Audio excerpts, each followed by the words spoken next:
I used to run track, but I wasn't like a track star. I was like a track background extra in college. I'd just be like, hey guys, some of us are still going. It's not over yet. They'd be like, who is that guy? Why is he wearing a cape?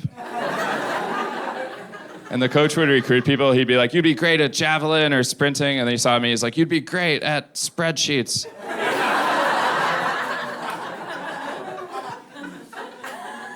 But in college, our mascot was the Turtles, which I know that sounds made up, but that was really on the uniforms. And that's not really what you want when you're running. Like, I know they say slow and steady wins the race, but it doesn't. I checked, and the fast and steady guy always won the race. And the people who were medium speed and unsteady beat me by a lot also. So I only beat this one guy who was slow and unsteady. I think his mascot was like the Wi-Fi at my apartment.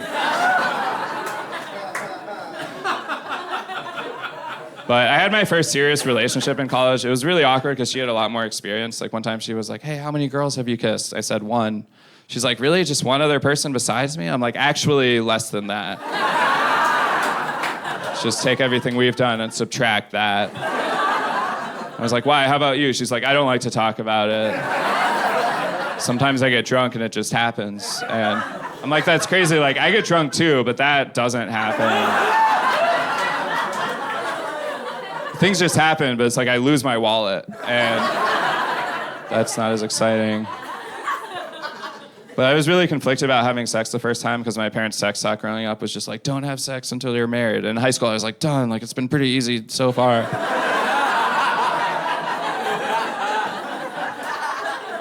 Because my parents were very religious. I was raised Catholic, and some of the traditions were confusing. Like, you have to do confirmation where you're like, yeah, I'm still Catholic. I'm kind of summarizing it a little bit.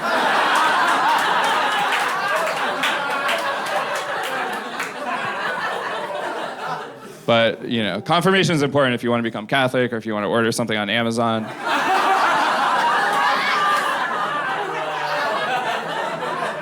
And you also have to do communion. They're like, here, have some wine. I'm like, I think that's illegal because I'm 7.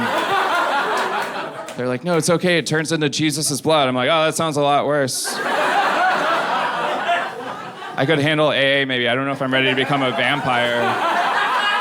Those are crazy hours. But when I started dating someone, I was hanging out with friends. They're like, what type of utensil would you be? I'm like, I'd be a spork because I'm really indecisive. Like, I don't know if I want to spoon with someone or stab them.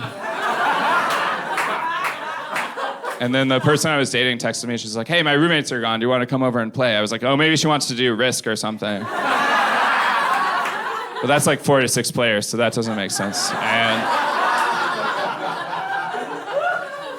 we decided to meet up and have sex the first time. I had sex other times too. I don't know why I feel like I had to say that. Like you guys wouldn't believe me or something. But for a long time, it was only 23 times altogether with the same person, which I know that because I'm good at spreadsheets. So I kept track. I was like, oh, that was like 1 per year on average. But like not in that order. It was like nothing for a long time and then a spike in activity and then it was back to nothing for like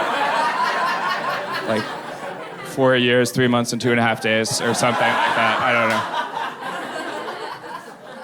For a long time, it was only 23 times altogether, and I always wanted it to be at least one more, so I could say I'd had sex dozens of times.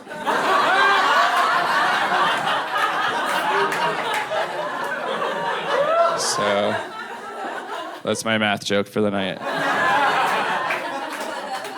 But the next time was 4 years later, so I was worried sex would just be like the Summer Olympics for me. It would just happen every 4 years, and like, I'd be really excited ahead of time, but afterwards I'd feel like I disappointed my whole country somehow. Like I would just leave crying and sweating and injured. I'd have to be like, I'm really sorry, I don't know how I tore my ACL. I know it was only a 42-second event.